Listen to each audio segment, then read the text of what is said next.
Hello and welcome everyone to the Marr Show. In today's episode, I'll be talking about the Wii U. Just the Wii U. The whole entirety of the system, the impact it's had on me for the past 4 years, and yeah, the Wii U!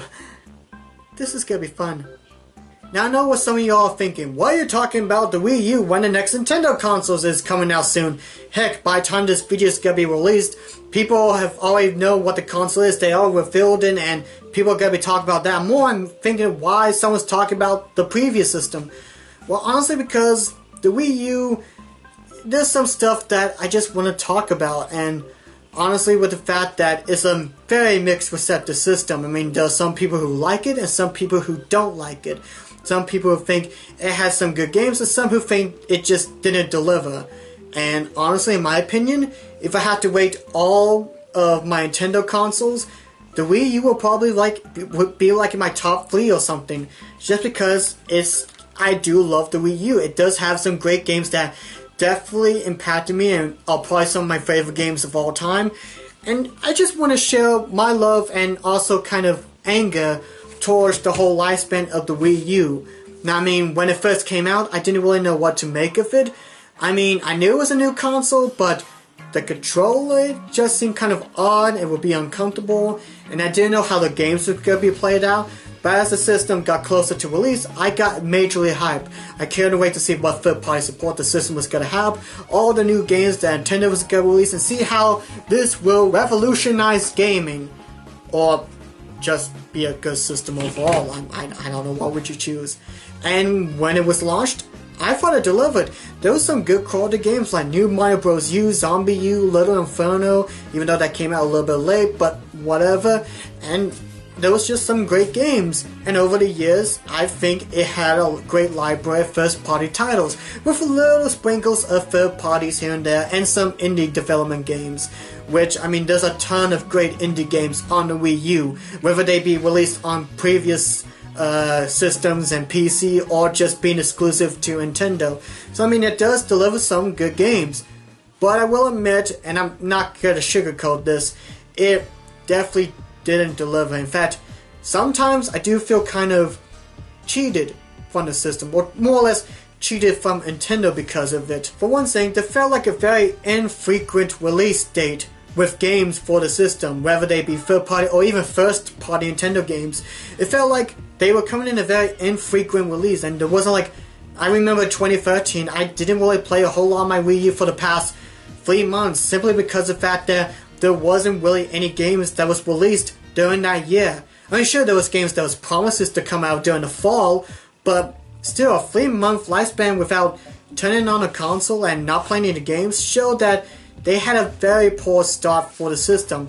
I mean, sure, they released more games later on, but it did feel like that there was a lot of incoherent release dates, especially since a lot of games either got delayed or was changed over or something.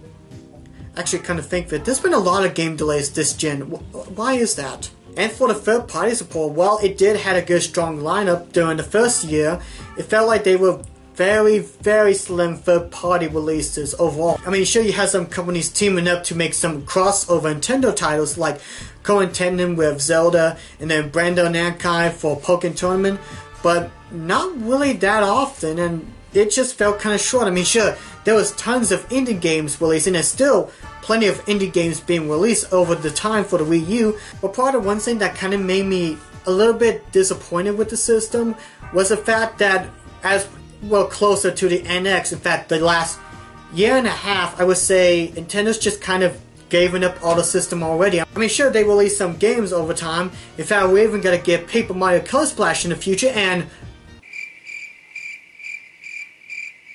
yeah, just Paper Mario Color Splash. I'm actually looking forward to that. I mean, I know some people aren't liking it, but I think it'll be fun.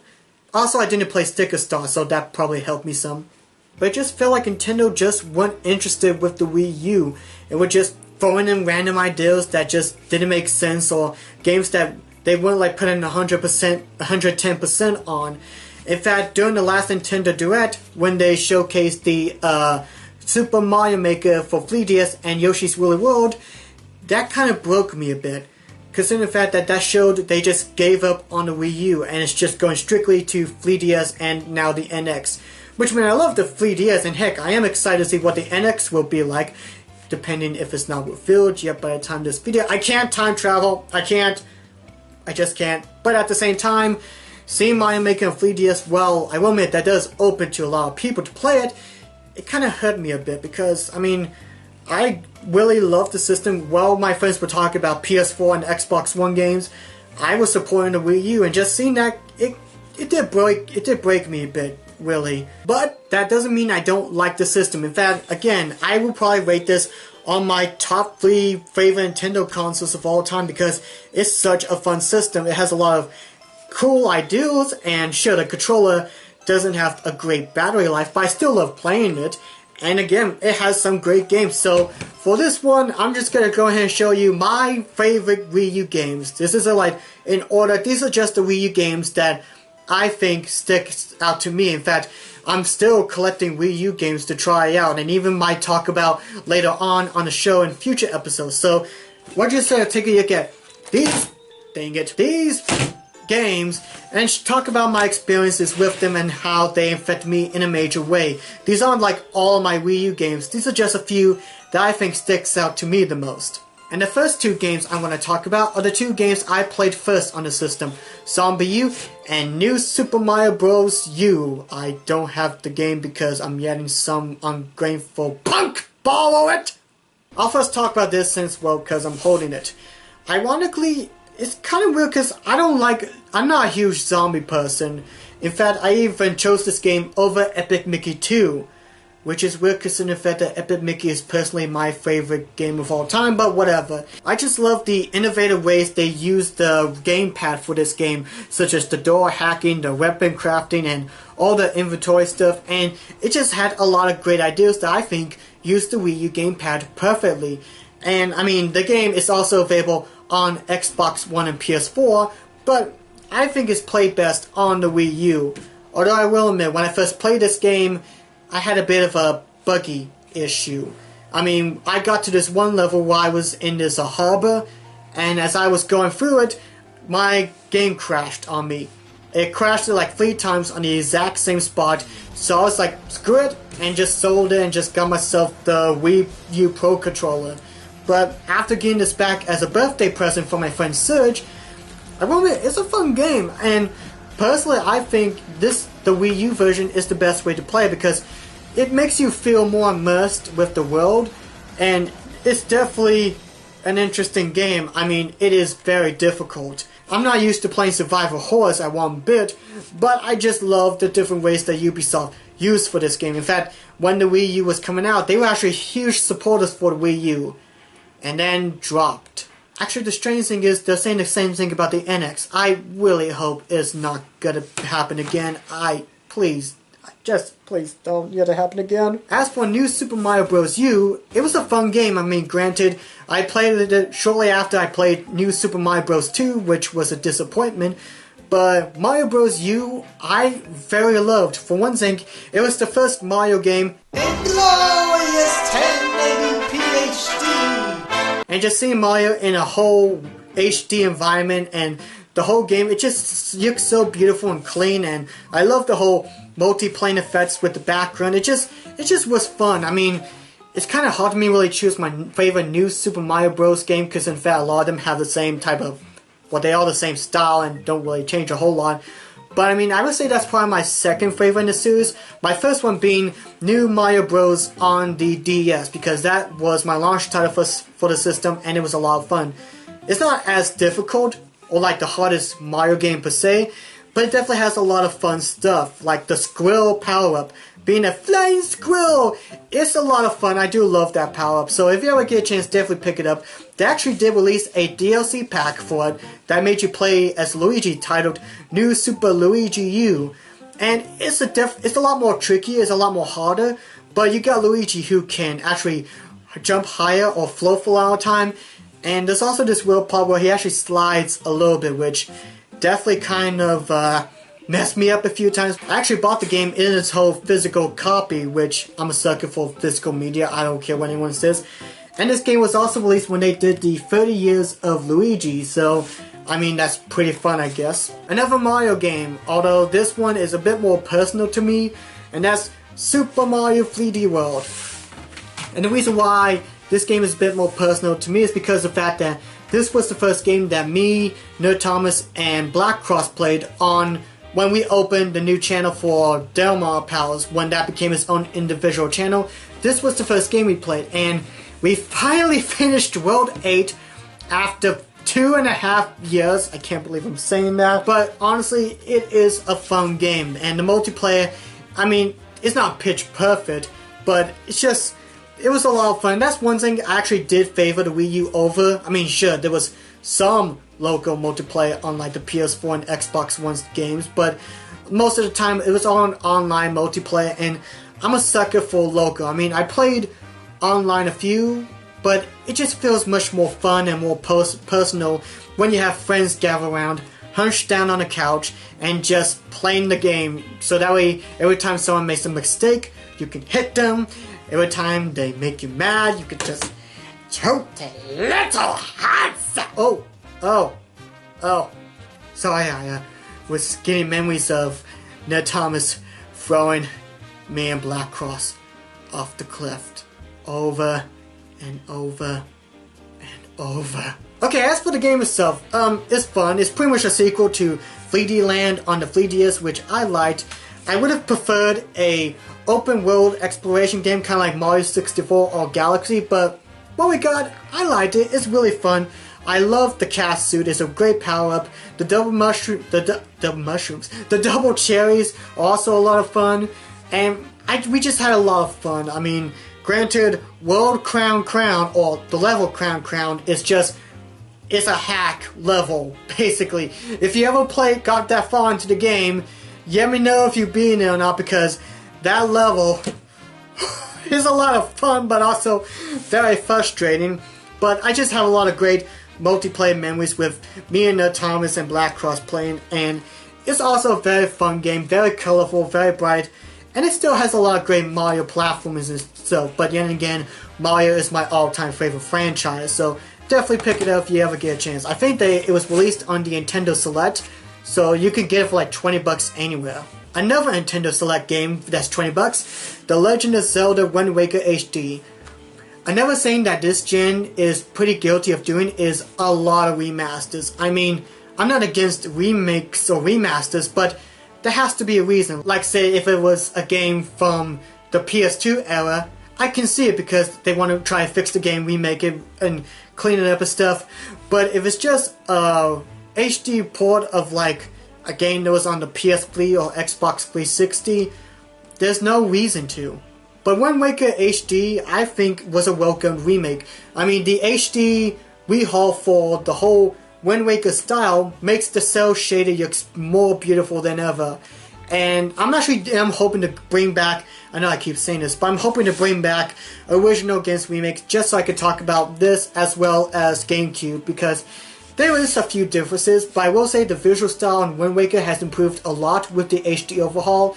There was also some other features, such as the gamepad, where you can actually see the map on it, set your items and stuff. It makes it a lot more accessible and makes it a lot more quick paced instead of just constantly pausing the game and having to redo the items, look at the map and stuff. And it just makes it a whole lot more fun. Not to mention the fast sailing, which makes sailing a lot more faster. And they just did a lot of great updates and stuff to Wind Waker, so if you ever get a chance, definitely pick it up, because Wind Waker, I think, deserves some more love. I mean, it's just a fun, colorful game. Ironically, another Nintendo Select game, Lego City Undercover. Now, I played several Lego games. I played Lego Star Wars, the first one, which is great, Indiana Jones and Batman, but I haven't really played a whole lot of them, mainly because, like, it did get repetitive after a while doing the same thing, so I kind of pushed away from them. So this was my first Lego game for the past, I want to say the first game I played in like 2 years or something. I forgot when Lego Batman was released.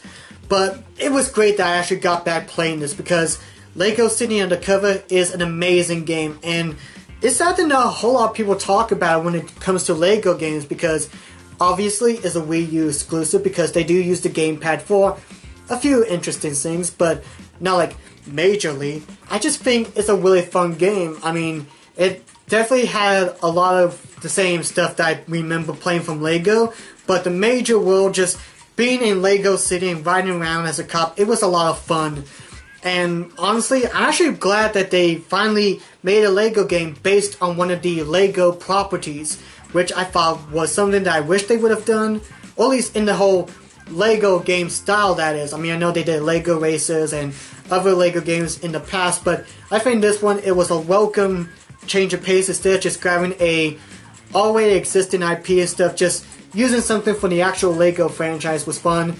And this game, I had too much fun. In fact, this game has a lot of stuff. Like, seriously, I tried 100% in completing this game. Like, my first playthrough, I only got to 86% before I decided to take a break. And, I mean, it's just, there's a whole lot going on. In fact, I even love the writing. I always wanted them to put voice acting in a Lego game. I remember as a kid, I was like, man, Lego Star Wars was great. I wish there was voices still. I wish there was. But seeing them adding voices was perfect. You have a lot of great voice actors starring this. The writing was hilarious, and I love all the characters. It was just a great and fun journey. And it's also kind of ironic, considering the fact that the guy who voices Chase McCain here happens to voice as one of my favorite characters of all time. Seriously, they're the same voice actor. What the heck? Splatoon! A new IP that was introduced on the Wii U and stuff.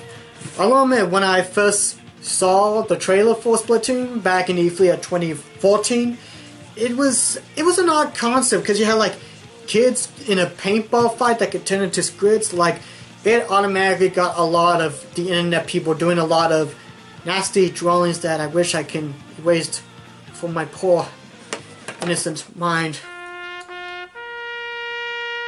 But after playing it, it is a lot of fun. I don't play it a whole lot necessarily, but honestly, when I do, I always have a blast. Now, granted, I mean, it's not a pitch perfect game because the local multiplayer isn't really that good, and the leveling up, I level up very slowly, but honestly, this is a great introduction to a franchise, and I really hope there is a Splatoon 2 coming out because I would love to see what else they can do because it has a great online battle. I mostly play on Turf War. I'm not so much on rank battles per se, but Turf War is one of my favorite modes ever to play. 4-on-4, just covering up ink, and it's just so... It's crazy to think that Nintendo made a third-person online shooter, and I know some people call it the Call of Duty of Nintendo, which is stupid. I don't like that comparison. I'm with PBG on this one. But I mean, it's just... No, I'm just trying to figure out who could come up an idea with this. I mean, no one would ever think of an idea or something like that. And it's just really interesting. So I really love the idea. So whoever thought of Splatoon, I would love to see what they could come up with next. I forgot which developer actually thought of the idea for it, but I would love to see what they could come up next because it's just a lot of fun. And I do hope that they continue on with Splatoon because it is a great game. Definitely check it out.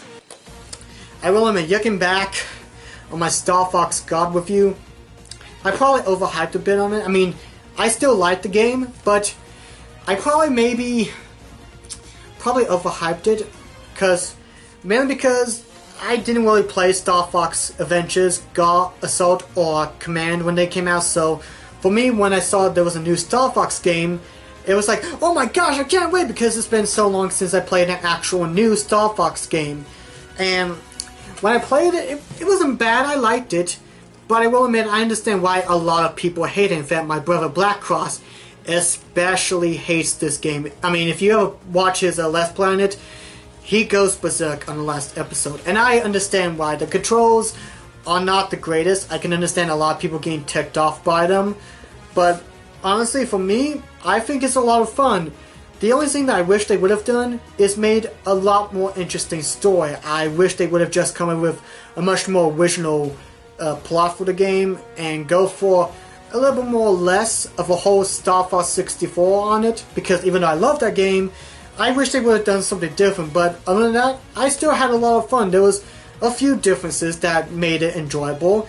I did enjoy the controls for it for the most part. The bosses, especially Andros, was really tough but really fun.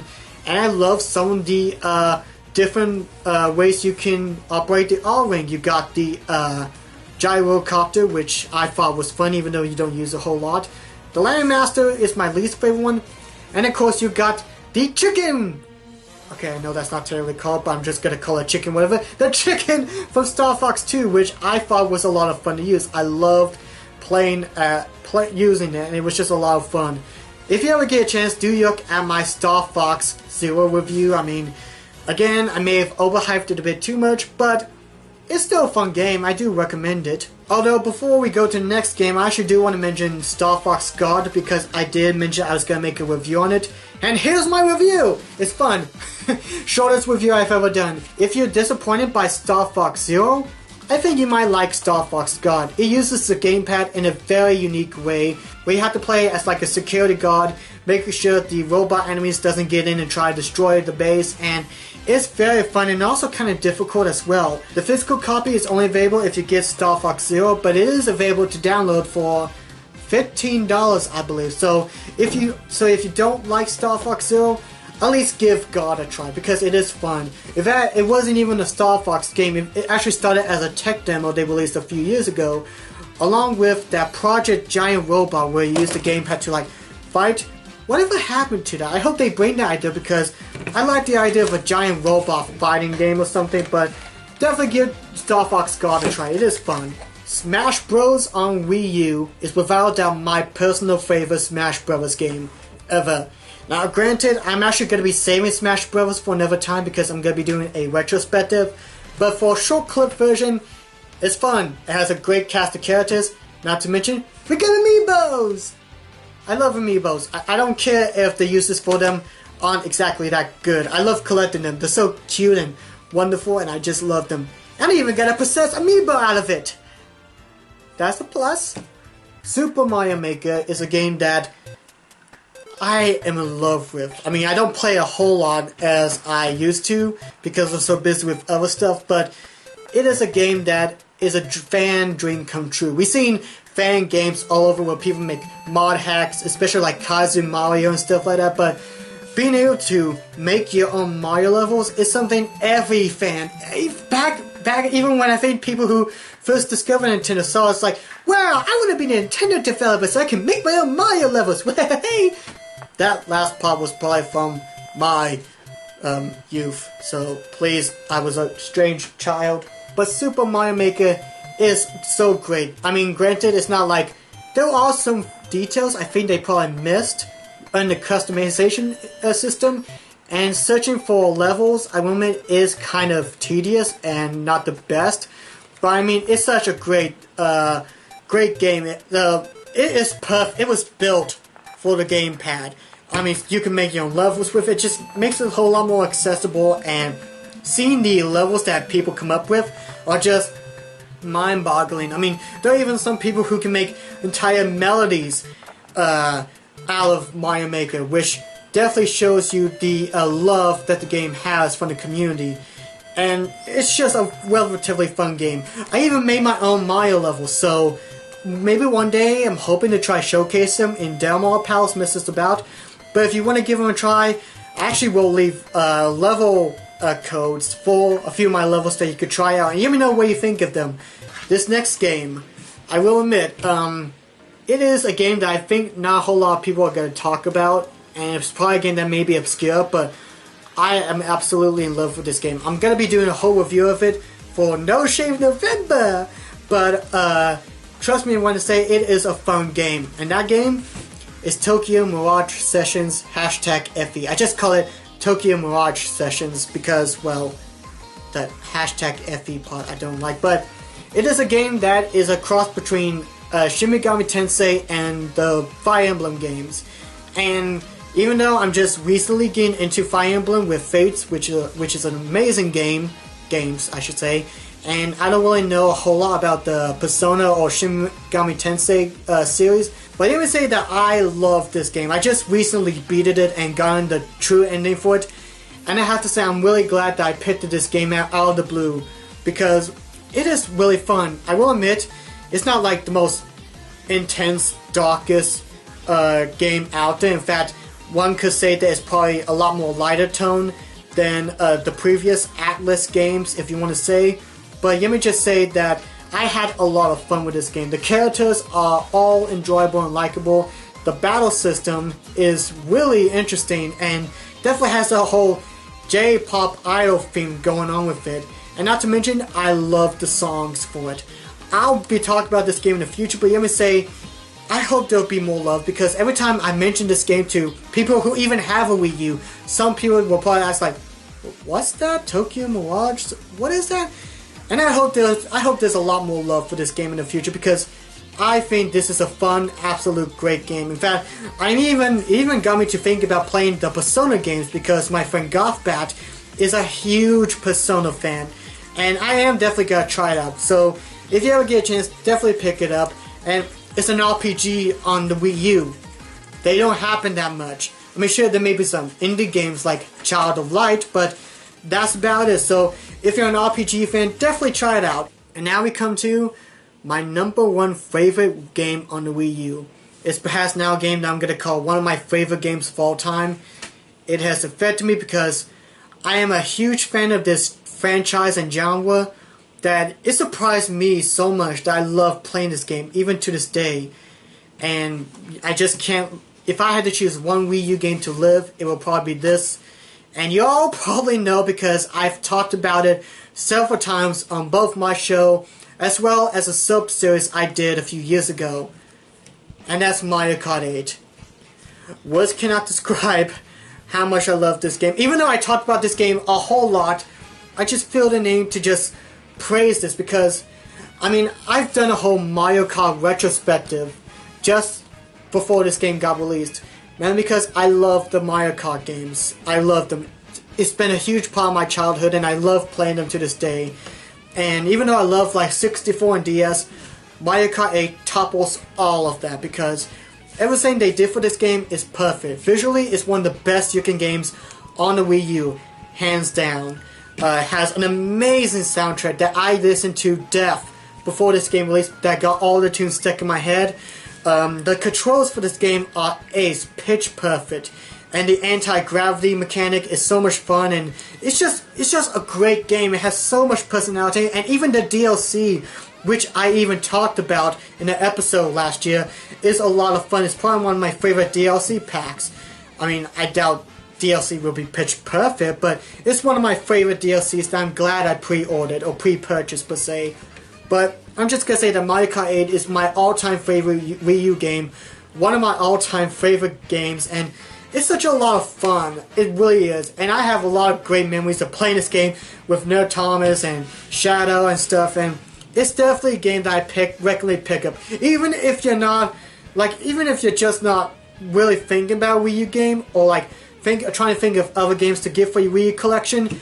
Add this to your collection. I highly recommend it because it's a lot of fun. And those were my favorite Wii U games that left a huge impact on me. I mean, sure, there are a lot of other great games like Bayonetta 2, Pikmin 3, and Nintendo Land, and even Pokken Tournament and DuckTales Remastered, which I talked about on the show. But honestly, those are the games that left a huge mark on me that I'll definitely look back and remember. And some of those are probably my favorite games of all time, period.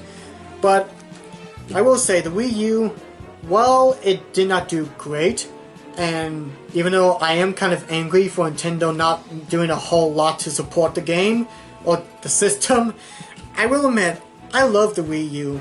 I know there'll be some people who will hate it, and I totally understand. I understand why people do not like the system one bit, but for me, it just left a huge impact on me that it's just something that I'll always remember you back on. And even when the next Nintendo console, that hopefully it'll do much better than the Wii U, I'll still remember it for all the great memories it had and for the great lineup of games. And I'm still picking up games that I'm trying out for the system. Like I recently picked up DXS Human Revolution Director's Cut on it, and I'm hoping to give that a try because I heard some great games about the game, and I hope the Wii U version holds up. And again, Paper Mario Color Splash is coming out, so that's another game I can't wait to look for. And even Breath of the Wild, even though I'm just gonna end up getting the NX version because it's on a fancy system. I mean, what can you blame me? But yeah, that is the Wii U. Those are the games that I showcased and that I love to death or just have good memories of. And yeah, definitely in the comment section below, leave your thoughts on what you think of the Wii U. Did you guys like it? Do you guys hate it? Let me know. It get a little good discussion because I think it's something worth talking about to help Nintendo learn from their past mistakes and to just learn about a system that I think is probably underrated in some portions. I don't know, maybe underrated might be too harsh. I wouldn't go as far as call it like the Nintendo Dreamcast or anything, but I guess you would call it a sibling that is misunderstood. I guess. I'm not really sure. I don't care. And now if you excuse me, I gotta reorganize my shelf again. Yeah, that's the one bad thing with physical media. You have to reorganize a whole lot. God damn it. No, fine.